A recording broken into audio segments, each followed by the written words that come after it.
every day I get to talk about editing videos here on the channel, but one of the things that we don't get to talk about enough that I love talking about is what kind of videos you should be making and what videos would actually work if you make the videos and put them onto YouTube. And with the advent of things like AI that's come around that you've probably heard, right? Everybody, ChatGPT, it makes it supposedly easier to do these things that we need to do. But I have yet to find an easy way to use AI when we're creators. Like, just tell me what kind of videos I should make or how I should think about making a title or what kind of topic or how can I make a video? I've watched this channel. They make great videos. Can I use some of their ideas but incorporate it into my conversation? The long story short is I said, man, I wish someone would build some tools that would do that and help creators. And I realized, wait a minute, I know people who can build these tools.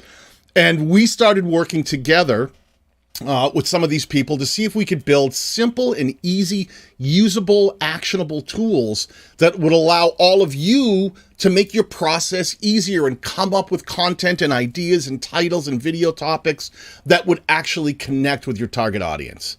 So listen, there is a person I've known for a lot of years who was the original founder of TubeBuddy. And I worked with TubeBuddy for a lot of years.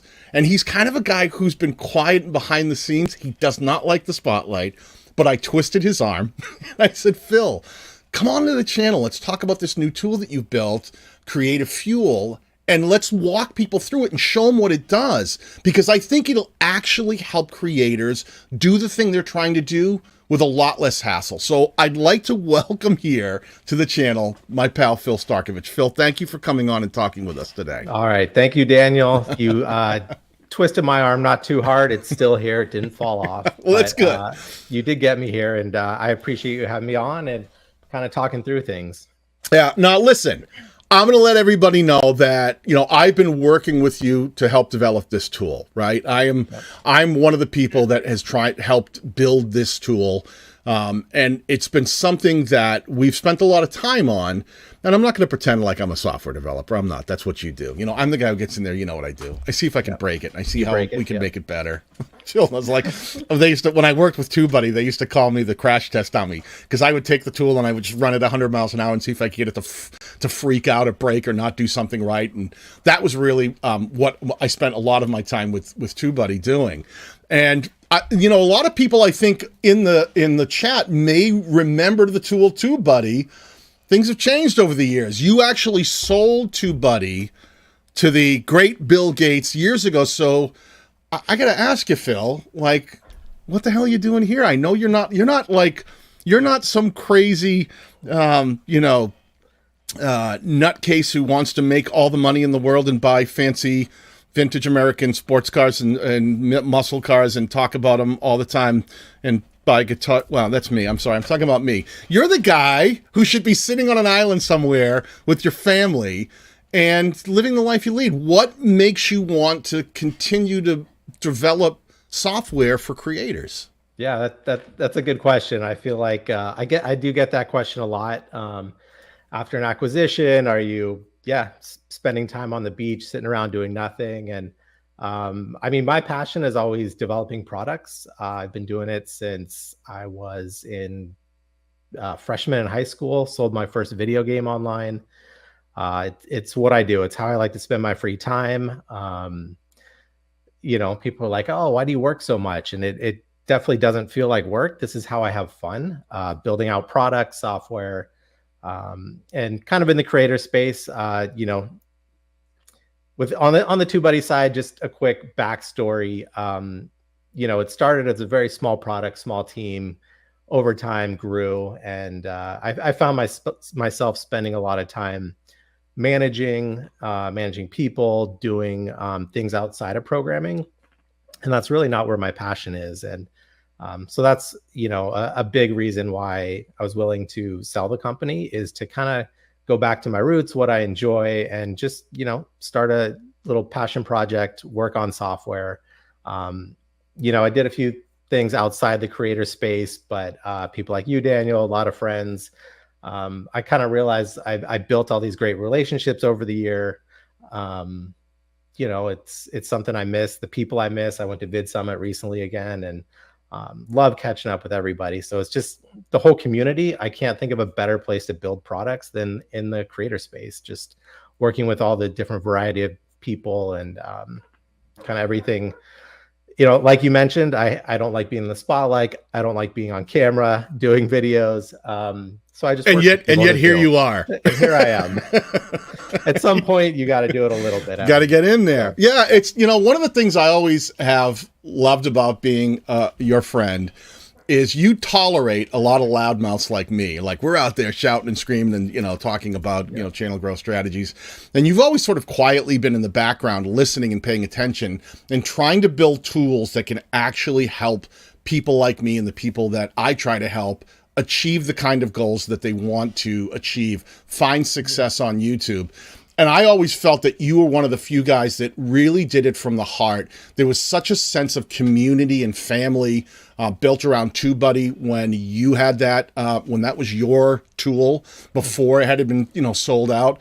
And I think things have changed over time. And I love seeing you back in the space. I know there was probably a period of time where you probably had some non-competes and couldn't make some stuff that you probably wanted to make. But here we are nowadays, a few years later, and you've got this new tool called CreativeFuel that I'm really excited about. I mean, I think it's, for me, now tell me if I am encapsulating this correctly. Okay. I always said that, like, I love the idea. When ChatGPT came out, it was like really cool. It's a super, you know, large language, you know, learning knowledge base, and it'll do all these great things. And then you'd go to, like, you know, I have the pro account. I pay to make sure I have ChatGPT 4.0 or whatever it's at now. And you go there and it's like a blank screen. It reminds me of the old DOS systems back in the day. Like, you now, it's just waiting for you to tell it what to do. Yep. And as smart as it is, it's not necessarily intuitive. It only responds to what you ask it to do. So now you have to learn how to get good at asking it what you need, because you can spend an entire day putting in what they call prompts, asking it to do stuff. And then it gives you stuff that may be off center or not what you need. And as a creator, time is money. Like, we need to move quickly. Yep. And I really am excited about the fact that I think you've been able to bridge that gap and say, forget ChatGPT, forget AI. Wouldn't it be great if you were just operating in your normal environment and there'd be like a little button you could click and go, hey, that's a good idea. Let me jump off from there. That's a great starting point. And that is that anywhere close to what you envisioned CreativeFuel being? Very close. And if you looked at CreativeFuel a year ago, it actually started being built into ChatGPT. Yeah. Essentially because, you know, people would put out these prompts, you know, long paragraphs to help come up with video ideas or things like that. And it would say, insert your niche here, insert your target audience. And, you know, as a programmer, someone who likes to automate things, I was thinking, why should somebody have to enter that every time? There should be an app where you just enter your audience, your niche one time, and then it auto-populates these prompts. And so we essentially built that whole product out into ChatGPT. But then we found people still don't want to go to ChatGPT. And a lot of success with TubeBuddy was being built right into YouTube as a browser extension. So we took a lot of what we had built into ChatGPT and just brought it over to YouTube and automated it. So yeah, you're definitely on the right track there. So let me start here. This is the CreativeFuel.ai website. Now, for anybody interested in checking out CreativeFuel, I have a comment that's pinned at the top of the chat. And I also have this linked in the description. I'll put it in the pinned comment after we're done here, and you can go check it out. I think that it's one of those ideas that can really make a creator's job simpler. It can take a lot of that frustration out, because I use ChatGPT all the time to take like rough ideas that I have and help hone them into more usable ideas. But it took me months of using ChatGPT to learn how to get the results I wanted out of it. And here it is, you've got it. You can go right to the CreativeFuel.ai website. You can install this Chrome browser. Is it available only on Chrome, or talk to me about what browsers people might be using and what it's applied to? Sure. Yeah. To start out, it's just Chrome. We do plan on making it available for Firefox, Safari potentially. But just in an effort to get the product out faster, get it into people's hands. You know, we're trying to keep the team small and lean, move quick. And if we're dealing with a bunch of different browser extensions, there's a whole different process for each. And so for right now, it is just Chrome. Yeah, and you know, I think the simplicity of the website kind of says it all. It actually allows you to generate ideas for content, which we're going to show you. And when you see how it generates some of the content ideas, it's phenomenal.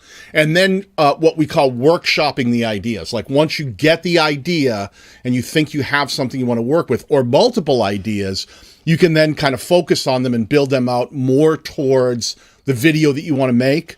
Because it even gets into some prompting of like what kind of thumbnail ideas you might want to pay attention to, what people are using on the platform, an idea of how to sort of balance out a general idea of like a bullet point script of what you might want to think about mentioning during that video if this is where you're going to go. It's got some pretty cool things, and let me show you right in action. I have it installed on my Chrome browser, right? So when I'm here, it just looks like YouTube. But you start noticing, and I can use one of my other friend's tools, TubeSpanner. You start noticing there's this little flame by everyone's video. This is so cool. By every video, so you're just doing your natural course of, you know, maybe browsing around YouTube, and there's this flame, this CreativeFuel flame by every video.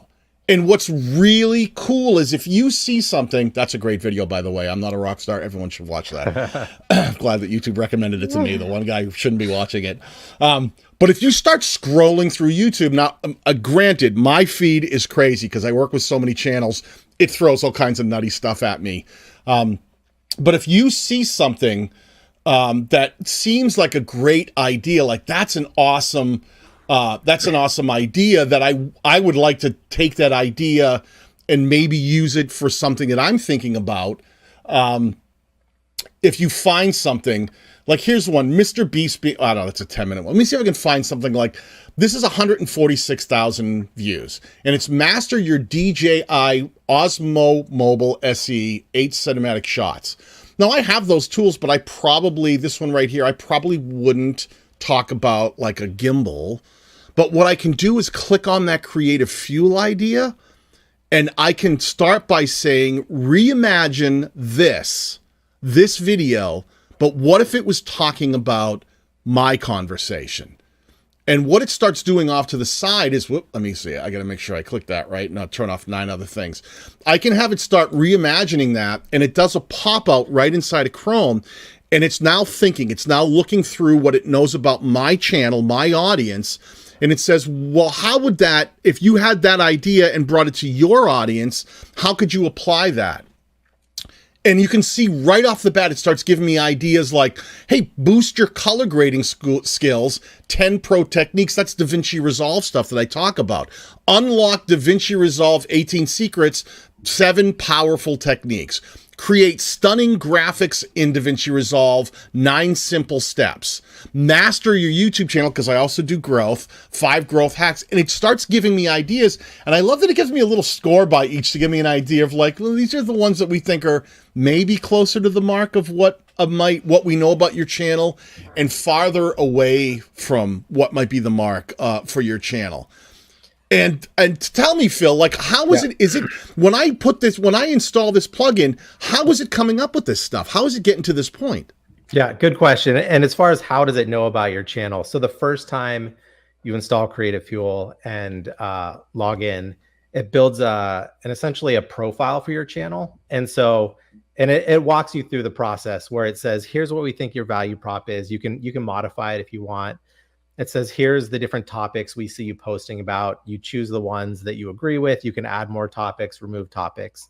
So it knows what topics you're posting about. It also looks at your audience. So it gives you detailed information about your audience, and you can, again, just accept it or you can update it. So it uses this whole profile when it's coming up with ideas.